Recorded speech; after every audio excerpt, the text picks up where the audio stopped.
இந்த எங்கள் பயணத்தில் ஆரம்பம் முதல் எங்களை தாங்கி பிடித்து இந்த மேடை வரை கொண்டு சேர்த்ததில் பெரும் பங்கு உங்களுக்கும் உள்ளது. அது மறுக்க முடியாத உண்மை. நீங்க எப்ப வேணா இது எப்படி இருக்குன்னு தெரியலன்னு ஒரு அங்கலாய்ப்புடன் யாருமே பேசலைங்கிறது எங்களுக்கே ஆச்சரியமா இருந்தது. வழக்கமா அப்படி பார்ப்போம் வரட்டும் அப்படின்றது. அதுக்கு முன்னாடி நீங்களே அதை உங்கள் எதிர்பார்ப்பை உங்கள் கண்களின் மூலம் காட்டுகிறீர்கள் எங்களுக்கு. எனக்கு இது என்னுடைய யூனிட்டை பார்க்கும்போது முகதாட்சண்யம் கருதி நல்லா இல்லைங்கிறத நல்லா இல்லைன்னு சொல்ல மாட்டாங்க, நல்லா இருக்குங்கிறத ஒரு கை தியேட்டர் ரசிகர் மாதிரி கை தட்டி விசில்லாம அடிக்க முடியும். அதனால நல்லா இருக்கு சார் அப்படின்னு சொல்லிட்டு போயிடுவாங்க. கொஞ்சம் அழுத்தி தான் வாசிப்பாங்க. ஆனால் நான் அவங்க கண்ணை பார்த்துக்கிட்டே இருப்பேன். ஏன்னா அவங்க எல்லாருமே சீசன்டு பீப்புள். இதுல இங்க வந்து கத்துக்கலாம்னு வந்தோம் சாருங்கிறவங்க யாருமே கிடையாது. கத்துக்கிட்டு வந்தவங்க தான். டெக்னீஷியன்ஸா இருக்கட்டும், நடிகர்களா இருக்கட்டும், அவங்க கூட வேலை செய்யும் போது அவங்கள் முகத்துல பார்க்குற சந்தோஷத்தை அது அப்படியே ஒரு பெரும் தொற்று. அது யூனிட்டுக்கே தொற்றிக்குச்சு. அதை உங்களுக்கும் வழங்க வேண்டும் என்பதுதான் எங்கள் ஆசை. எங்களுக்கு வேற பெரிய பெருமைகள் இப்படி பண்ணியிருக்கோம் அப்படி பண்ணியிருக்கோம் பேசுறதை விட ஒரு க்ளோஸ் அப், அது சிம்பு சார் தான் இருக்கட்டும், இல்லை ஒரு சின்ன பையன் தான் இருக்கட்டும், அது எடுக்கிறதுக்கு ஒரு 50 பேர் வேலை செய்வாங்க. திரை பூரா ஒரு முகம் தான் இருக்கும். அது அப்படி அதுக்கே அப்படின்னா இதுல நீங்க பாருங்க, காரை புரட்டி போட்டு தமிழ் சினிமாவையும் புரட்டி போடணுங்கிறது தான் எங்களுக்கு ரொம்ப ரொம்ப நாள் ஆசை. அதை செய்ய முயற்சி பண்ணிட்டே இருக்கோம். எல்லா நேரமும் தூக்க முடியாது, யாராவது உதவிக்கு வேணும். புரட்டி போடுறதுங்கிறது பெரிய விஷயம். கொஞ்சமாவது அதை நகர்த்தலாம் நாங்கள் விரும்பும் திசை நோக்கி அப்படின்னதுல இதுல எங்களுக்கு கிடைச்ச படை வீரர்கள் நிறைந்த படை. அதுவும் பிஹைண்ட் த சீன்ஸ்ல நீங்க பார்த்தது ஒரு கிளிம்ஸ் தான். ட்ரெயின்ல வேகமா போகும்போது சீனரி தெரியுற மாதிரி உங்களுக்கு தெரியும். நாங்க கிட்ட ஜங்ஷன்ல நின்று எல்லாரையும் வண்டியில ஏத்திக்கிட்டு வந்தவங்க எத்தனை பேர் உழைத்திருக்கிறார்கள். இன்டர்நேஷனல் தரத்தில் இருக்கும் எங்கள் டெக்னீஷியன்ஸ். நிஜமாவே வெளிநாட்டுல இருந்து வேலை செஞ்சவங்க, இங்க இருந்து வேலை செஞ்சவங்க வெளிநாட்டுக்காரங்க பாராட்டுற அளவுக்கு வேலை செஞ்சிருக்காங்கிறது தான் என்னுடைய தாழ்மையான கருத்து. உதாரணம், மணிரத்னம் சாரை பத்தி சொல்ல வேண்டாம். மணிரத்னம் பிலிம் அப்படின்னு போட்டுக்கொள்வதற்கான எல்லா தகுதியும் கிட்டத்தட்ட 40 வருஷத்துக்கு முன்னாடியே அவர் பெற்றுட்டார். இது இட்ஸ் அ மணிரத்னம் பிலிம். இவர்களைப் போலவே எனக்கு அவர் படத்தில் நடிப்பது, நாசருக்கு நாயகன் போது எப்படி இருந்ததோ அந்த மாதிரி இருந்தது எனக்கு. ஏன்னா நான் பார்த்த அந்த இளைஞர் மணி இன்னைக்கு ஞானியாக, சினிமா ஞானியாக மாறி இருக்கிறார். எனக்கு பட்டம் கொடுத்துருக்கிறாங்க அந்த மாதிரி. ஸோ அவர் கூட வேலை செய்யறது எனக்கு குதூகலமா இருந்தது என்பதுதான் உண்மை. அது எல்லாருக்கும் தெரியும், படம் பார்க்கும்போது தெரியும். அந்த எங்க செட்ல இருந்து எங்களை பார்த்தவங்களுக்கும் அது புரியும். இதுல இருக்கிற டெக்னீஷியன்ஸ், எடிட்டர் ஒரு ட்ரெய்லர்லயே தூக்கிட்டாங்க மணியும் அவரும் சேர்ந்து. அது அது ஒரு சூப்பர் ஹிட் பண்ணிட்டாங்க. அதெல்லாம் நல்ல சிறந்த டெக்னீஷியன்கள், பதட்டம் இல்லாமல் எந்த பெரிய இடையூறுகளையும் தாண்டும் அந்த லாவகம் அவர்களுக்கு இருக்கிறது. அதே மாதிரி ரவி கே சந்திரன் இந்நேரம் அமெரிக்காவில் படம் எடுத்துட்டு இருக்க வேண்டியது, அது 20 வருஷம் முன்னாடியே எழுந்திருக்க வேண்டியது. மருதநாயகம் அதோடைய சினிமாட்டோகிராஃபர் அவருடன் முழுவதுமாக ஒரு முழு படத்தை முடித்தேன் என்ற பெருமை. அது பாதியில் விட்டோங்கிற வருத்தம் எனக்கு ரொம்ப உண்டு.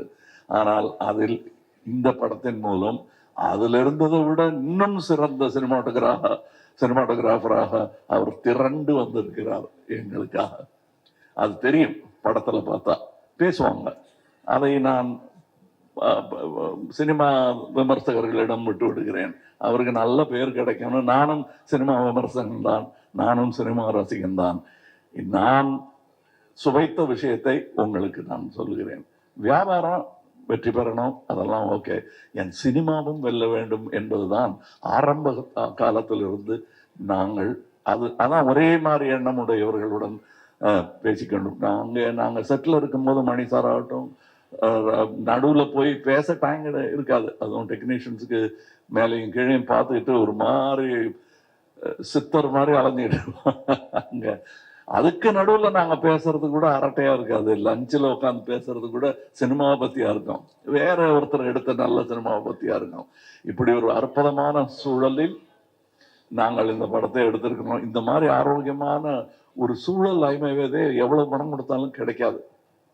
அது எனக்கு கிடைத்தது, ராஜ்கமலுக்கு கிடைத்தது. ராஜ்கமலுக்கு பின்னாடி இருக்கிற அந்த இன்டர்நேஷனல்ங்கிற அந்த வார்த்தைக்கு முழு அர்த்தத்தை மணிரத்னம் எங்கள் டெக்னீஷியன்ஸ் கொடுத்திருக்கிறார்கள். இதில் உள்ள கலைஞர்கள் சின்ன சின்ன பாத்திரம் பண்ணவங்க. ஒரு சின்ன பையன்லாம் ஆக்ட் பண்ணியிருக்காரு, ஒரு 50 படம் பண்ணியிருப்பாரு அந்த பையங்கிற மாதிரி பண்ணியிருக்காரு.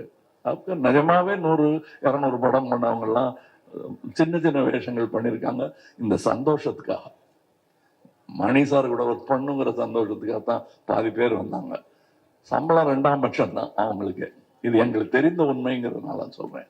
நாம வையாபுரி மாதிரி ஆர்டிஸ்ட் எல்லாம் நாங்கள் கண்டெடுத்தவர். அவர் அவர் அவர் ஜூனியர் ஆர்டிஸ்டா இருந்த போது நாங்கள் கண்டெடுத்து இவர் அப்படின்னு பார்த்து கூப்பிட்டது அவர். இன்னைக்கு அவர் எங்க கூடயே உட்கார் சீட்டு கிடைச்சாச்சு, உட்காந்துடணும்.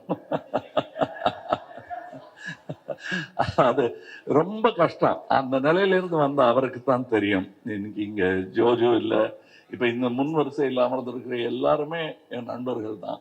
அவங்களுக்கு இந்த வாய்ப்பு கிடைச்சது எனக்கு பெருமையா இருக்கு. நீங்க படம் பார்த்துட்டு இவங்களெல்லாம் பத்தி நான் பேசுறேன். ஏன்னா இப்ப பேசும்போது அவர்கள் பெயரை மட்டுமே குறிப்பிட வேண்டி வரும். அவர்கள் திறமையும் பத்தி பேசுவதற்கு இன்னொரு விழா நடக்கத்தான் போகிறது என்று எனக்கு தோன்றுகிறது.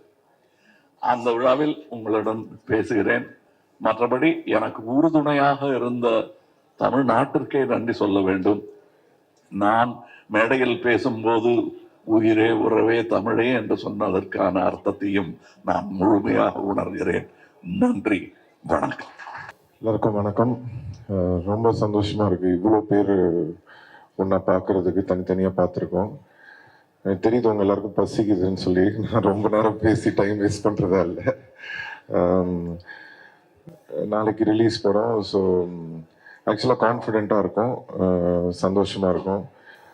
இந்த படம் எல்லாருக்கும் ஒரு மிகப்பெரிய வெற்றி அடையணும்னு இறைவனை வேண்டிக்கிறேன். ஏன்னா ரொம்ப உழைப்பு போட்டிருக்காங்க.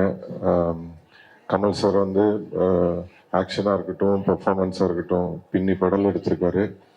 எல்லாருமே அவங்களோட ஒர்க்கை ரொம்ப கஷ்டப்பட்டு பண்ணியிருக்காங்க. ஸோ எங்கள் டீம் சார்பாக நீங்கள் எல்லாரும் வந்து படம் பார்த்து என்ஜாய் பண்ணுவீங்கன்னு நம்புகிறோம். Thank you so much. Thank you. Thank you sir. நீங்க சொன்ன அந்த பசிக்கிற விஷயம் எல்லாருக்கும் வந்து ஒரு ரிமைண்டரா இருக்கட்டும். as soon as the event is done, please do have lunch and go. And up next, without any further delay, and Vinvali Nayagan அவர்கள். So please few words. அதாவது இல்ல ஒரு நிமிஷம் தயவு செய்து புரிஞ்சுக்கங்க. இது வந்து உங்களுக்கு நன்றி சொல்லுவதும் எங்கள் குதூகலத்தை பகிர்ந்து கொள்வதற்காகவும் மட்டுமே ஏற்பாடு செய்யப்பட்டது. நம்ம எல்லாம் உட்காந்து சாப்பிடுவோம். இன்னும் பேச வேண்டியது நிறையா இருக்கு. அது தக் லைஃப் சம்பந்தப்பட்டது இல்லை, அது அப்புறம் பேசுவோம். கண்டிப்பா அதற்கான நேரத்தை ஒதுக்கி தர வேண்டியது என் கடமை தமிழனாக. நன்றி, வணக்கம்.